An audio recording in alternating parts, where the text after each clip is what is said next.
خلق اوینی چې جماعت کې ناسی او دنیاوی خبرې کوي فلا تجالسوهم نبی علیہ السلام وی د دې خلق سره مکې نه ښه د دې خواله مو ورځي چې جماعت کې ناسی او دنیاوی خبرې کوي الله تبارک وتعالی وی د دې خلق ته زما اس حاجت نشته اس کار می پینشته چې جماعت کې ناسی دنیاوی خبرې دنیاوی خبرې لا سکه ناس په یو غیبت پکې ډډه به والی او په دریم به راغستی او په یو په بل پسې بلیږي دا الله کور او غیبت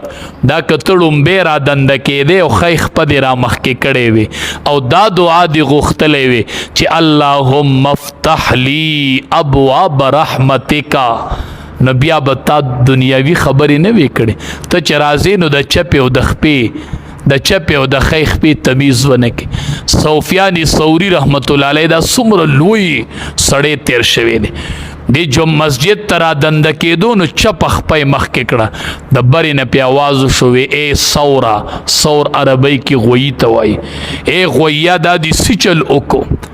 تا خو چپ خپه مخ کې کړله ان نیکان خلقو نو وړه ګناه به وړه خبره به غټه وه همون خو چې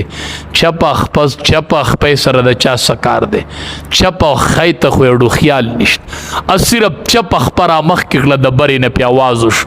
دا څه کوي غویه دا خو ته د الله کور ته دنده کېږي اللهم افتح لي ابواب رحمتک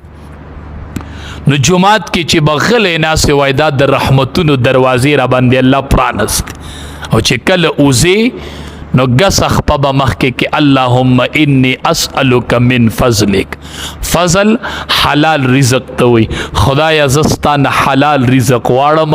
نو الله به در باندې د رزق دروازې کولو کې نو چې جماعت ترازې خیخ په مخکې کوه وای الله د رحمت دروازې کولو کې چې بهر اوزې نو ګسخ په مخکې کوه وای یا الله ما باندې د رزق دروازې کولو کې الله به در باندې رزق فراخ کړي چپ خپه به مخ کې خو ګورې پیزار بړومبې خې پخپو کې ښه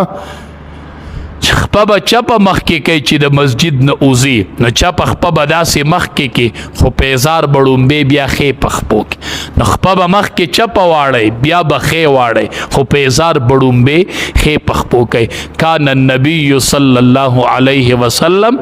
یحب التیامن او امام الانبیاء چې په هر سیس کې به خېواله غوړه کو حتی التنعل والترجل تر دې چې پیزار به پخپو کو نو به ډومبې خې کمیس په اغوستو ډومبې خې لستونه همون ډوډۍ ته نازیو په چپ لاس لګیایو په چپ لاس ډوډۍ په چپ لاس خورو نو خې لاس خو ته وتېرې د من نه